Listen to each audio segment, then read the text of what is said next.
San Antonio María Claret, fundador de los claretianos, profetizó los castigos venideros, el reino de la lujuria, la descristianización y el comunismo. San Antonio María Claret nació en 1807 y falleció en 1870 y es un santo enormemente desconocido para la mayoría de católicos.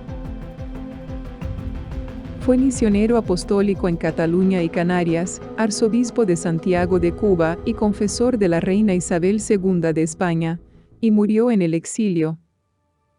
Sin embargo, fue un apóstol de renombre, comparable a San Francisco Javier. También fue un hacedor de milagros cuyas prodigiosas curas rivalizarían con las maravillas de San Antonio de Padua. Y, como San Vicente Ferrer, también fue un místico, cuyas profecías revelaron los acontecimientos de nuestros días. Nuestra Señora le dijo que iba a ser el Santo Domingo de esos tiempos, difundiendo la devoción al Santo Rosario. En su propia época, sin embargo, sería mejor recordado como el hombre más calumniado del siglo XIX. San Antonio María Claret es quizás uno de los más grandes santos modernos. Y, sin embargo, 150 años después de su muerte, también es probablemente el menos conocido. Este es un fenómeno sin precedentes en los anales cristianos. Nunca antes la fama de un héroe de la Iglesia tan ilustre había sido forzada a la oscuridad, y en tan poco tiempo. Sin embargo, nunca el mundo ha necesitado más el ejemplo, la inspiración y la asistencia celestial de un santo tan espléndido. Entre sus grandes iniciativas se encuentran las escuelas profesionales o comerciales para niños desfavorecidos y las cooperativas de ahorro y crédito para el uso de los pobres. Escribió libros sobre espiritualidad y sobre métodos agrícolas, que él mismo probó primero. En 1855, fundó las Religiosas de María Inmaculada, junto con María Antonia París. La congregación fue considerada como el primer instituto religioso femenino en Cuba. También visitó cárceles y hospitales, defendió a los oprimidos y denunció el racismo. Su trabajo provocó oposición y en Holguín fue apuñalado en la cara. Claret acababa de celebrar una misa, momento clave de la misión que llevaba desde unos días en la ciudad, y había empleado todas sus habilidades oratorias durante un largo sermón. Al salir de la iglesia, vio cómo el pueblo cubano se le presentaba tan manso como siempre después de una de sus predicaciones. Fue justo en ese momento de gran intensidad emocional cuando Abad Torres le atacó. Este apuntaba al cuello, pero solo llegó a la mejilla, que atravesó con su cuchillo hasta la mandíbula. Claret luchó por evitar que ejecutaran al agresor y obtuvo una conmutación de la pena de muerte por una pena de prisión. Claret fue un predicador excepcional, con carismas increíbles. Testigos dijeron que su cuerpo se transfiguraba mientras predicaba o en oración, levitaba hasta 6 pies del suelo en ocasiones, frente a testigos creíbles. Detuvo una serie de terremotos en Cuba, arrodillándose en el suelo y colocando sus palmas en la tierra mientras pronunciaba oraciones. Pudo calmar tormentas terribles, levantando una mano al cielo y bendiciendo las nubes de tormenta. Experimentó apariciones, tanto de Jesús como de María, e incluso fue visto caminando sobre el agua. Además, muchos vieron una luz sobrenatural que irradiaba de su cuerpo mientras rezaba la misa. Fue tan intenso a veces, que un testigo dijo que vio la luz irradiar de su cuerpo detrás del altar hasta la sacristía. La reina Isabel de España incluso produjo una declaración escrita en la que declaraba solemnemente que había presenciado personalmente este fenómeno.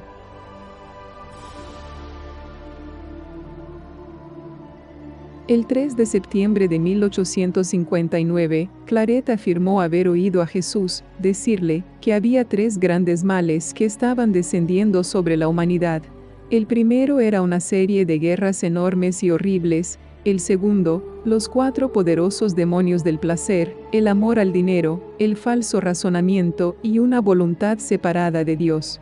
Finalmente, además de un agravio que tenía con ciertos cristianos que habían abandonado la iglesia, Jesús le dijo al santo que el tercer castigo sería provocado por el comunismo, un movimiento incipiente y desconocido que solo tenía unos cientos de seguidores en ese momento. Así lo narró el santo. El día 23 de septiembre de 1859, a las 7 de la mañana, el Señor me dijo: volarás por la tierra, o andarás muy deprisa y predicarás los grandes castigos que se avecinan. El Señor me dio a conocer grandes cosas sobre aquellas palabras del Apocalipsis 8:13. Y vi y escuché la voz de un águila, que volaba por el cielo y decía con voz gruesa y alta: ¡ay, ay, ay, de los habitantes de la tierra por causa de los grandes castigos que vendrán! Entre ellos están el protestantismo, o descatolización, y el comunismo. 2 años después de la advertencia del 3 de septiembre, cuando era como confesor de la reina Isabel II, durante la bendición del Santísimo Sacramento en agosto de 1861, Claret volvió a decir que Jesús le advirtió interiormente que el comunismo sería el gran enemigo de la humanidad. El remedio, le dijo Jesús, incluiría la devoción al Santísimo Sacramento y el rosario. Cita: el Señor me hizo conocer los 3 grandes males que amenazan a España, y son: el protestantismo, mejor dicho, la descatolización, la república y el comunismo. Para atajar a estos 3 males, me dio a conocer que se habían de aplicar 3 devociones: el trisagio, el Santísimo Sacramento y el rosario. También, en cierta ocasión, la Santísima Virgen le dijo al gran santo: en el Santo Rosario está cifrada la salvación de España. Hay que tener en cuenta, insistimos, que hacía apenas unos años que Karl Marx y Engels habían escrito el Manifiesto del Partido Comunista en 1848, y que no sería hasta 1864 que se fundaría la primera Internacional Socialista. Después de estas sorprendentes revelaciones a San Antonio María Claret, de que el comunismo sería el gran enemigo de la humanidad, avanzamos unas décadas y en términos similares se pronunció Sor Lucía de Fátima. En una entrevista de 1946 con la hermana Lucía sobre la consagración y los pedidos de Nuestra Señora, publicada en el libro Nuestra Señora de Fátima del autor William Thomas Walsh, uno de los mensajes de la entrevista se refiere a la entonces ya acaecida revolución bolchevique en Rusia y la imperiosa necesidad de consagrar Rusia al Inmaculado Corazón de María. En el convento de las Hermanas Doroteas en Vilar, Oporto, el autor e historiador William Thomas Walsh, que había investigado a fondo el milagro de Fátima, las apariciones y las profecías de Nuestra Señora, entrevistó a la hermana Lucía, entonces conocida como hermana María das Dores. La entrevista tuvo lugar el lunes 15 de julio de 1946 y se incluye en su libro de 1947 Nuestra Señora de Fátima. Walsh escribió que Lucía estaba nerviosa al principio porque no le gustaban las entrevistas, pero cuando comenzó a relajarse y sentirse a gusto, se mostró amigable y se rió de buena gana. Era imposible que no te gustara y que no confiaras en ella, dijo el autor. A continuación, relataremos partes de la entrevista, tal como aparece esta en el libro. ¿Viste a nuestro Señor en el año 1927? 2 veces. La respuesta fue rápida y práctica. No se me permitió interrogarla sobre lo que dijo. Tampoco se me permitió preguntar sobre las conversaciones que tuvo con Nuestra Señora desde 1917. Es bien sabido que ha habido varias apariciones de este tipo. Según Voz de Fátima, publicado en el santuario, la Santísima Virgen le dijo en su celda, el 10 de diciembre de 1925, «Mira, hija mía, a mi corazón rodeado de espinas con las que los hombres ingratos lo hieren con sus blasfemias y injusticias. Tú, al menos, intenta consolarme y anunciar que prometo asistir en la hora de la muerte, con todas las gracias necesarias para la salvación, a todos aquellos que, en los primeros sábados de 5 meses consecutivos, confiesen, reciban la Sagrada Comunión, rezar parte de mi rosario, y hacerme compañía durante un cuarto de hora, meditando los misterios con la intención de ofrecerme reparación. La hermana Dores dio a conocer esto y ha dado un gran impulso a la devoción del Inmaculado Corazón. La entrevista continuó. Nuestra Señora les mostró muchas almas yendo al infierno. Le dio la impresión de que hay más almas condenadas que salvadas. Esto le hizo un poco de gracia. Vi los que estaban cayendo. No vi los que estaban subiendo. Dijo. La estatua en el santuario de Cova Dairia se parece a la dama que viste allí. No, no mucho. Me decepcionó cuando la vi. Por un lado, era demasiado alegre. Cuando vi a Nuestra Señora estaba más triste, o más bien más compasiva. Pero sería imposible describir a Nuestra Señora, y sería imposible hacer la estatua tan hermosa como ella. Dejó la habitación un momento y regresó con una pequeña impresión de Nuestra Señora en una especie de material plástico transparente, el más simple y sin adornos que había visto, y me lo entregó. Esta es la imagen que se acerca más a lo que vi, dijo. Nuestra Señora parecía estar hecha de luz, y sus vestiduras también lo eran. No había borde de oro, ni ornamentación. ¿Has recibido alguna revelación de Nuestra Señora sobre el fin del mundo? No puedo responder esa pregunta, respondió Sor Lucía. Algunas personas creen que la visión de Jacinta de un papa perseguido se refería a un pontífice en particular. Algunos creen que el actual Santo Padre fue el que ella vio, dijo el entrevistador. Jacinta dijo que era un papa. No había nada que indicara a ningún papa en particular, contestó la hermana Lucía. ¿Por qué no dijiste nada sobre el ángel de la paz durante tantos años? Nadie me dijo que lo hiciera. Estoy bajo obediencia. El sacerdote a quien se lo mencioné en ese momento me dijo que no volviera a hablar de eso. Nunca lo hice hasta que el obispo me dijo que lo escribiera todo. Finalmente llegamos al importante tema del secreto del 2 de julio, del que se han publicado tantas versiones diferentes y contradictorias. Lucía dejó en claro que Nuestra Señora no pidió la consagración del mundo a su Inmaculado Corazón. Lo que ella exigió específicamente fue la consagración de Rusia. Por supuesto, no comentó sobre el hecho de que el Papa Pío XII había consagrado el mundo, no Rusia, al Inmaculado Corazón en 1942. Pero dijo más de una vez, y con deliberado énfasis. Lo que Nuestra Señora quiere es que el Papa, y todos los obispos del mundo, consagren Rusia a su Inmaculado Corazón en un día especial. Si se hace esto, convertirá a Rusia y habrá paz. Si no se hace, los errores de Rusia se extenderán por todos los países del mundo. ¿Significa esto, en tu opinión, que todos los países, sin excepción, serán vencidos por el comunismo? Sí, respondió la hermana Lucía.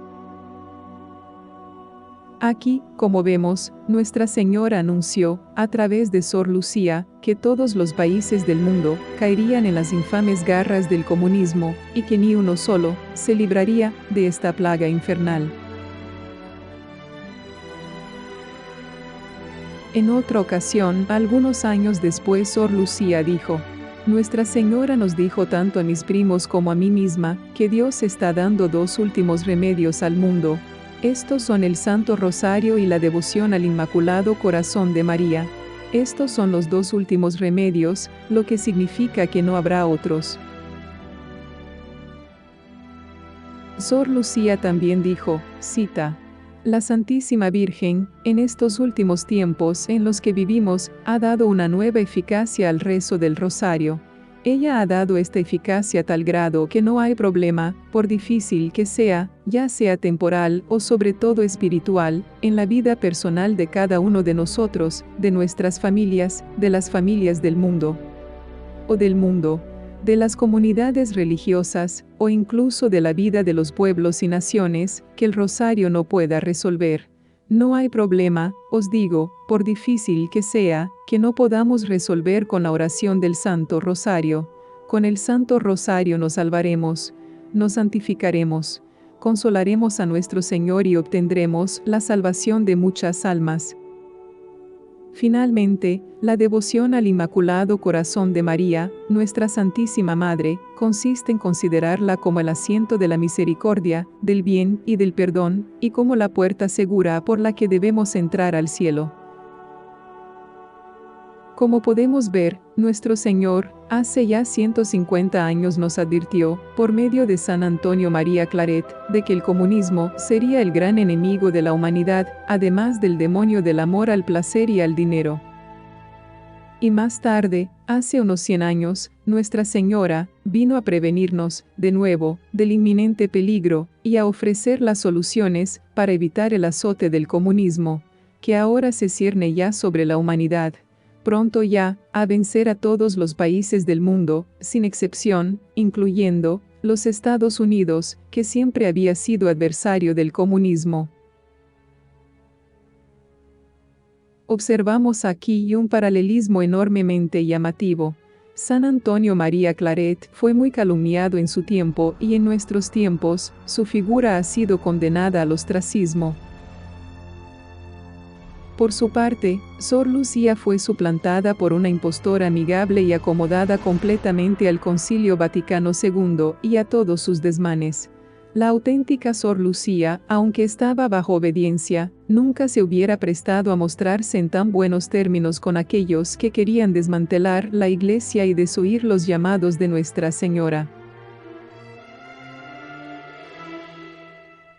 Lamentablemente, el Concilio Vaticano II partió con la premisa de reconciliarse con los enemigos de la Iglesia y de las almas. Por lo tanto, las figuras de estos dos eminentes profetas, que advertían del inminente peligro del comunismo, sobraban y estorbaban, y necesitaban ser ensombrecidas, oscurecidas. La Iglesia infiltrada y postconciliar, con su política de no enfrentar ni condenar el comunismo, no podía permitir que los mensajes de nuestro Señor y Nuestra Señora obstaculizaran y entorpecieran la nueva amistad de la jerarquía de la Iglesia con el mundo, su nuevo amor y camaradería con los poderes de este mundo. Resultado: el comunismo ha llegado a extenderse a pasos agigantados por todo el planeta en el siglo XXI. Y lo que es peor, ha impregnado y envenenado a los sacerdotes, obispos, a toda la jerarquía de la Iglesia, el mismo papado e incluso a una gran mayoría de laicos. Los últimos remedios para la minoría restante de verdaderos y fieles católicos son el Santo Rosario y la devoción al Inmaculado Corazón. También, por supuesto, la misa y el Santísimo Sacramento. Pero como hemos visto, estos últimos nos pueden ser arrebatados cuando los enemigos lo deseen, con la connivencia ruin de la jerarquía de la Iglesia. Por eso, Nuestra Señora insistió, a través de la verdadera Sor Lucía, en estos dos medios de auxilio y consolación, el Santo Rosario y la devoción a su Inmaculado Corazón. Porque estos dos remedios no nos los pueden quitar, ni el mundo, ni los obispos, ni nadie.